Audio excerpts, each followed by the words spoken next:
ये दो आंखें सिर्फ वही देख सकती हैं जो भौतिक है। तीसरी आंख भीतर की ओर देखने के लिए है। आपकी वासना, आपकी इच्छा कभी बाहर नहीं थी, वो सिर्फ अंदर ही थी। वासना का अर्थ है कि वो आपके भीतर एक अपूर्णता की भावना और किसी चीज की चाह पैदा करती है। जब हम शिव कहते हैं, शिव शब्द तीसरी आंख का पर्याय बन गया है। तीसरी आंख, उसका यह मतलब है ये दो आंखें बाहर देखने के लिए हैं। ये दो आंखें आपको अस्तित्व की भौतिकता दिखा सकती हैं। ये दो आंखें सिर्फ वही देख सकती हैं जो भौतिक है। तीसरी आंख भीतर की ओर देखने के लिए है, वो आपके माथे पर नहीं खुलने वाली। तीसरी आंख भीतर देखने वाली आंख है। लेकिन आपने कहानियां सुनी हैं, शिव ने अपनी तीसरी आंख खोली और कामदेव को भस्म कर दिया। भारत में प्रेम और वासना के देवता कामदेव हैं। काम का अर्थ है वासना, जिसका आप सीधे सीधे सामना नहीं करना चाहते, इसलिए आप उसे प्रेम बना देते हैं, क्योंकि आपको उसमें कुछ सुंदरता चाहिए। तो वो एक पेड़ के पीछे छिपकर शिव के दिल पर तीर चलाते हैं। तीर उन्हें लगता है और शिव थोड़ा परेशान हो जाते हैं। फिर वो देखते हैं कि ये काम है, यानी उनकी अपनी वासना उभर रही है। फिर उन्होंने अपनी तीसरी आंख, उग्र आंख खोली और काम को जला दिया। वो पेड़ के पीछे छिपा हुआ था, मगर वो भस्म हो गया।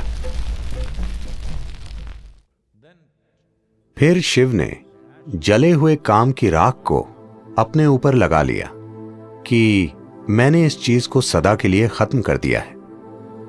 ये लोगों को सुनाई जाने वाली आम कहानी है, मगर आप मुझे बताइए, आपकी वासना आपके अंदर उठती है या पेड़ के पीछे? नहीं, आप पेड़ के पीछे जा सकते हैं, यह दूसरी बात है।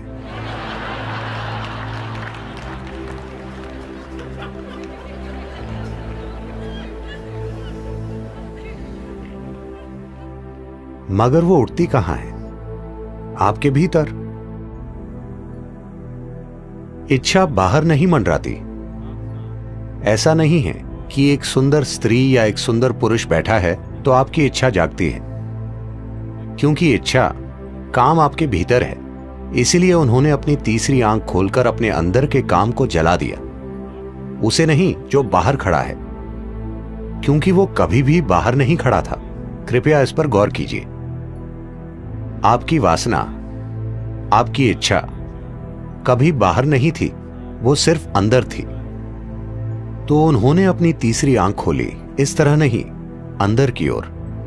फिर उन्होंने इस वासना को देखा, जिसका दरअसल मतलब है कि आपके अंदर कुछ पहलू हैं जो आपको अधूरा महसूस कराते हैं।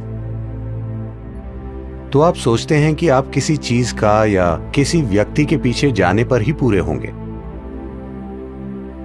वासना सिर्फ विपरीत लिंग की बात नहीं है, शॉपिंग भी वासना है, क्योंकि आपको किसी चीज के पीछे जाना होगा, तभी जीवन पूरा होगा।